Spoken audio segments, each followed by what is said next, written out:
De la mañana con 40 minutos y a propósito de la Convención Constitucional, vamos a continuar profundizando en su contenido, en observar cuáles son los principales avances, aspectos a destacar, en esta ocasión en materia de género, porque estamos en este espacio que realizamos en conjunto al Observatorio Constitucional de Género de la Universidad de Chile. Saludamos a esta hora de la mañana a la abogada y asistente de investigación del Centro de Derechos Humanos de nuestra Casa de Estudios, Natalia Morales, con quien vamos a abordar lo que ha sido este proceso constitucional. ¿Cómo estás, Natalia? Buenos días, gracias por estar con nosotros. Hola, buenos días Claudio, buenos días Juanita. Muchas gracias por la invitación. No, gracias a ti por estar con nosotros y por conversar respecto de esto, ¿no? Porque en la anterior sesión que tuvimos con el observatorio todavía faltaba una semana para que culminara el debate de las normas constitucionales que iban a estar presentes en el borrador. Ya con este proceso terminado, el inicio ya de las últimas comisiones previo a lo que será la entrega del texto, ¿cómo evalúan la realización del mismo de este proceso en la perspectiva de la que estamos hablando hoy día, que es la perspectiva de género? Bueno, la verdad es que es una gran experiencia poder compartir, ¿no es cierto?, estas reflexiones ya sobre la base de un borrador armado, por lo tanto hablar de concreciones de los distintos principios que ya están incorporados en esta nueva constitución, solamente restando la aprobación del plebiscito de salida para que puedan hacerse realidad, ¿no es cierto?, puedan hacerse normas vigentes. Cuando evaluamos en retrospectiva la mayoría de los éxitos que tiene en materia de paridad y perspectiva de género, este borrador en realidad no eran previsibles, si bien había mucha esperanza que llegaran a realizarse. Sin duda, el proceso constitucional se gesta en un contexto de movilización social, donde el movimiento feminista, el movimiento de mujeres, ¿no es cierto?, el movimiento de derechos humanos fue protagónico, y eso se expresa en hechos muy concretos, como la incorporación de mecanismos de paridad en la elección de convencionales constituyentes, y también en la elección del plebiscito del 25 de octubre, donde la ciudadanía eligió precisamente que el órgano de elaboración constitucional fuera un órgano paritario, que fuera una convención constitucional.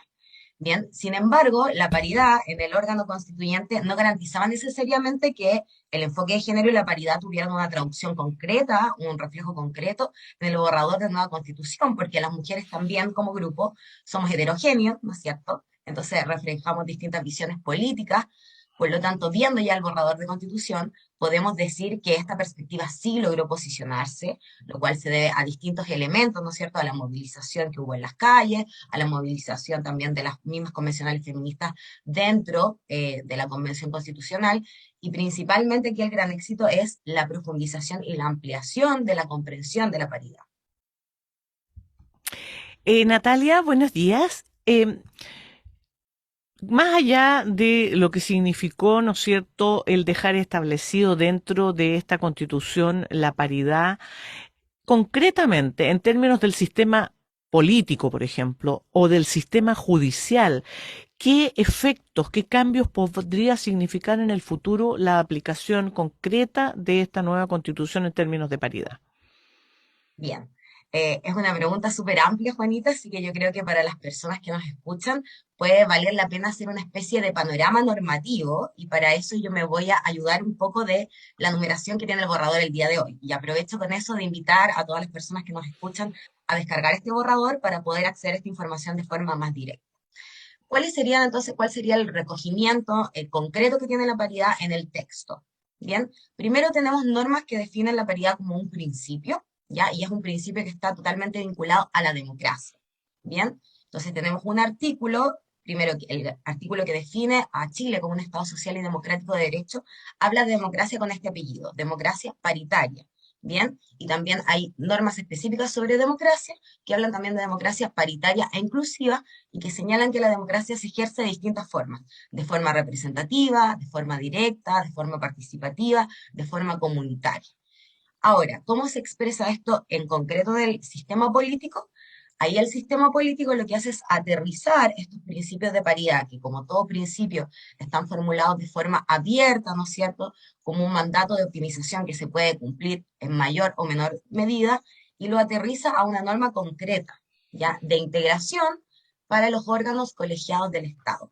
Y esa regla concreta, que es muy fácil evaluar si se cumple o no, y por supuesto al ser una norma constitucional, debe cumplirse, habla de un 50% de integración de mujeres en los órganos colegiados del Estado.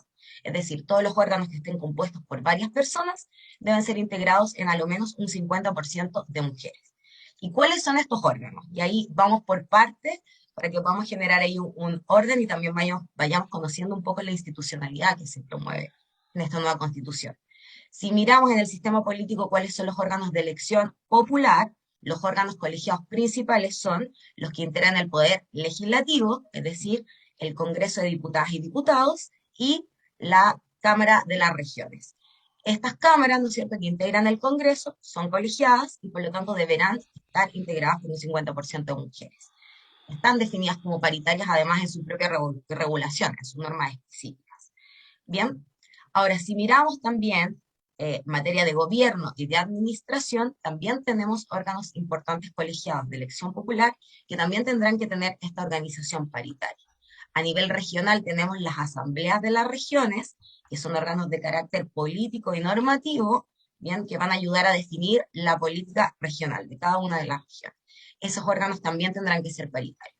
Y a nivel comunal tenemos, ¿no es cierto?, los consejos municipales, los consejos comunales, que también deberán ser paritarios. Por lo tanto, garantizamos la integración de mujeres y el acceso de las mujeres a estos espacios de decisión a nivel comunal, regional y nacional, lo que es un avance tremendamente significativo.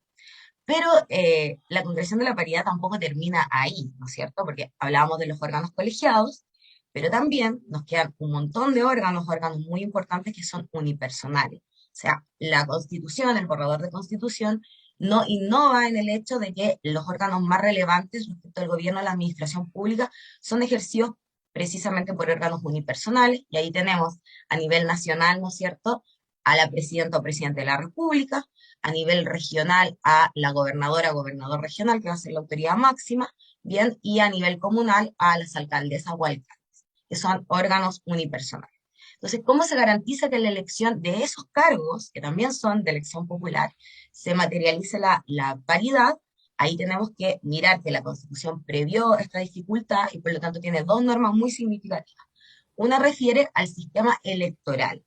La definición del sistema electoral en la nueva Constitución queda entregada a la ley, por lo tanto es algo que se va a tener que discutir, pero el borrador da criterios generales, ¿no es cierto?, cuáles son los lineamientos, los principios que tiene que seguir este sistema electoral, que son precisamente encaminarse a la igualdad sustantiva y también a la paridad. Por lo tanto, no solamente el sistema electoral va a tener que garantizar la paridad en los órganos colegiados, como ya hablamos, que se tiene que garantizar, cumplir sí o sí con esta regla de integración, sino que además debe promover también la paridad, que la paridad se exprese en los resultados de estas elecciones de los órganos unipersonales.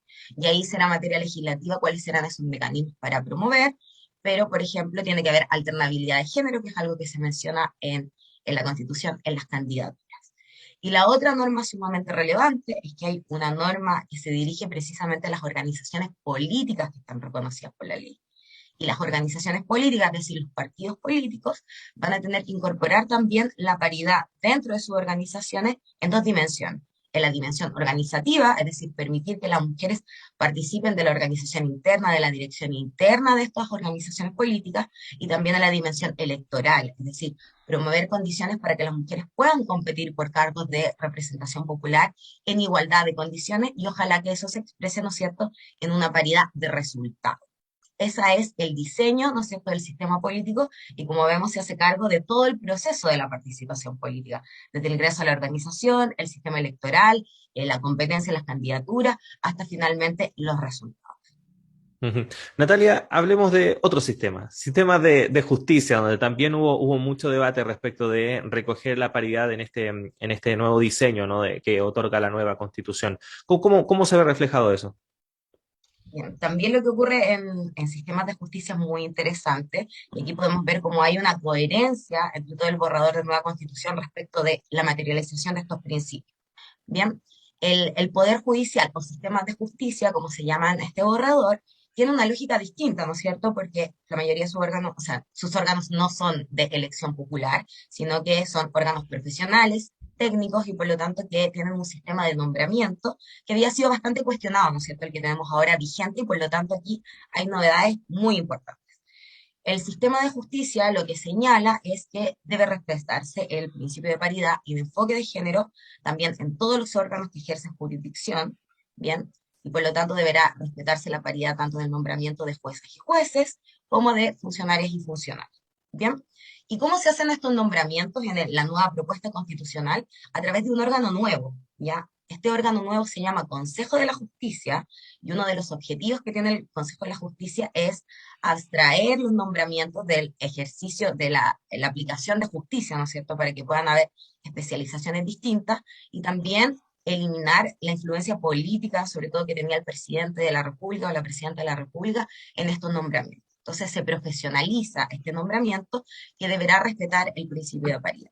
Ahora, el Consejo de la Justicia en sí ya es un órgano muy interesante porque es un órgano paritario también, y que va a estar integrado en parte por jueces y juezas, en parte por funcionarios y funcionarios, en parte también por personas designadas por el Congreso, es decir, por el Consejo de las Regiones, o sea, por la Cámara de las Regiones y por el Congreso de Diputadas y Diputados, ¿bien? Y también va a tener representantes de pueblos originarios para poder materializar otro de los principios transversales del borrador, que es la plurinacionalidad. Entonces tenemos un consejo paritario que va a tener que hacer nombramientos respecto, o sea, considerando criterios profesionales, y dentro de esos criterios también uno va a ser la paridad. Por lo tanto, también se garantiza esta paridad de resultados en los órganos que integran el sistema de la justicia.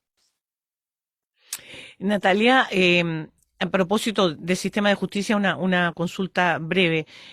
¿Cómo garantizar la no politización, perdón, en términos, por ejemplo, de lo que va a ser la representación del Congreso, de diputadas, y de la Cámara de las Regiones, que también podría terminar en algo parecido a lo que hoy día tenemos del binominal en muchos órganos colegiados? Eso por una parte, mi pregunta. Y lo otro, comparativamente, ¿hay experiencias similares en materia constitucional en otras partes del mundo en términos de paridad?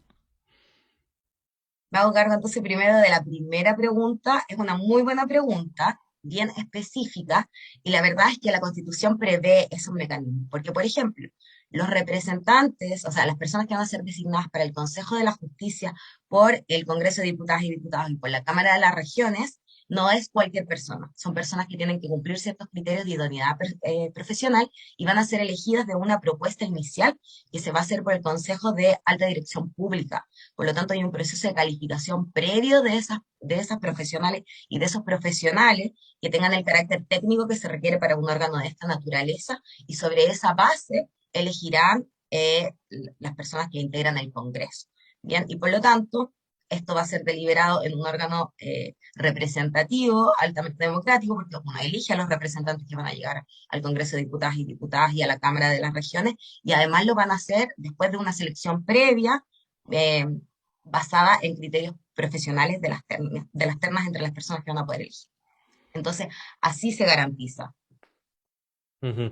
Estamos conversando con la abogada Natalia Morales, asistente de investigación del Centro de Derechos Humanos de nuestra Casa de Estudios, en este espacio que realizamos junto al Observatorio Constitucional de Género para abordar y revisar los avances de la Convención Constitucional en esta materia.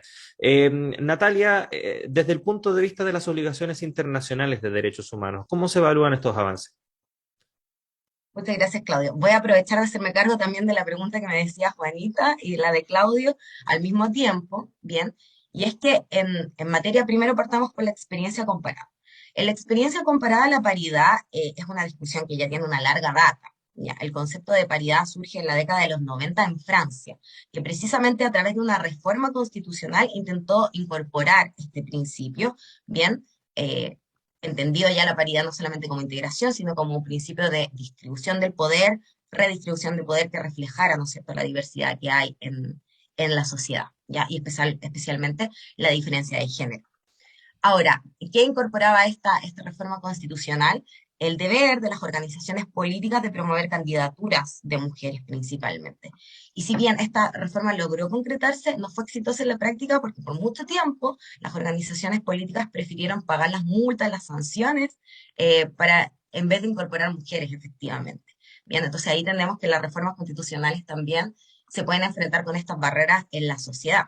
Ahora, eso, le estoy hablando de la década de los 90, ha ido evolucionando con el tiempo y ya a nivel regional también tenemos otras experiencias comparadas donde se incorpora a nivel constitucional la paridad y de hecho podríamos decir que es la tendencia actual. Bien, entonces el proceso constitucional de Ecuador, de Bolivia, de Colombia, que es anterior, ya incorpora normas relativas a la paridad, a la integración de mujeres en distintos órganos del Estado, ¿no es cierto? A través de distintos mecanismos, normas que se dirigen al sistema electoral, normas que se dirigen a las organizaciones políticas, por lo tanto, esto es algo que ya ha estado en marcha. Bien, podríamos decir que el sistema chileno entonces se retroalimenta esa experiencia y la supera, porque aquí la paridad también está concretizada en prácticamente todos los ámbitos de la actividad del Estado. Ya, yo no lo mencioné, pero también está recogida hasta para los órganos autónomos constitucionales, por lo tanto, la paridad realmente se hace efectiva en el texto de la Constitución y se otorgan mandatos claros para hacerla efectiva en la realidad. Ahora, ¿cómo esto dialoga con las obligaciones internacionales en materia de derechos humanos? La verdad es que esta es una forma concreta de cumplir estas obligaciones que también vienen instaladas hace mucho tiempo. O sea, la Convención para la Erradicación de toda forma de discriminación contra la mujer establece en su artículo 7 que se deben garantizar los derechos políticos de la mujer y erradicar la discriminación en todos los ámbitos de la vida, específicamente en la vida política, y el comité, ¿no es cierto?, que es el encargado, el órgano encargado a nivel internacional de ir concretando, materializando, desarrollando esas obligaciones internacionales, ha señalado muchas veces también que la participación de las mujeres debe ser efectiva, no debe basarse solamente en la mera presencia, y eso nos remite, por supuesto, al principio de paridad. Y a nivel interamericano, también la Convención Belén do Pará tiene obligaciones en este sentido, en el artículo número 5 específicamente, y también se han desarrollado estas obligaciones. Bien, de hecho, la Comisión Interamericana de Derechos Humanos considera que la paridad es un principio ya de todo el sistema. O sea, que la representación igualitaria, la participación efectiva de las mujeres es prácticamente una obligación de ellos cogen a las que todos los estados deberían propender. Así que esto dialoga perfectamente con el derecho internacional en materia de derechos humanos y más que nada viene a saldar una deuda histórica que se tiene con las mujeres. Y solamente ahí, para ir cerrando, también me gustaría añadir que pese a que en términos explicativos solemos referirnos a las mujeres para que sea más fácil de comprender, no solamente a las mujeres, porque nuestro modelo constitucional, la propuesta de borrador, habla de democracia paritaria e inclusiva y también incorpora normas bastante relevantes para poder ir paulatinamente incorporando también la participación de las disidencias sexogenéricas, así como de otros grupos históricamente excluidos. Sí, bueno, me aprovechaste de contestar, Natalia, mi otra pregunta que era, bueno, hablamos solo de mujeres y qué pasa con los otros grupos que se han sentido históricamente marginados, ¿no es cierto?, de las decisiones. Hablabas también de la incorporación de la representación de nuestros pueblos originarios. Entonces, al parecer se incluye a los distintos grupos. La abogada asistente de investigación del Centro de Derechos Humanos de la Universidad de Chile, Natalia Morales, estaba conversando con nosotros acerca de qué significa. Muchos escuchan hablar de paridad de género. Bueno, nos ha quedado clarísimo, Natalia, hoy día cómo se va a llevar a la práctica esta paridad de género en la nueva Constitución. Muchísimas gracias por estar con nosotros esta mañana y será hasta una próxima oportunidad. Muchas gracias, Juanita. Muchas gracias, Claudio. Que esté muy bien. Buenos días, Natalia. Bueno, Juanita, son las 7 de la mañana con 59 minutos, ya prácticamente las 8. Nos toca hacer una pausa en esta primera edición de Radio Análisis, pero siga nuestra sintonía porque en breves instantes llega nuestro director Patricio López para continuar con el programa. Juanita, nosotros nos reencontramos mañana. Un abrazo grande, que estés bien. Así es, hasta mañana y hasta las 10 tenemos programa, así que no se vaya de la sintonía.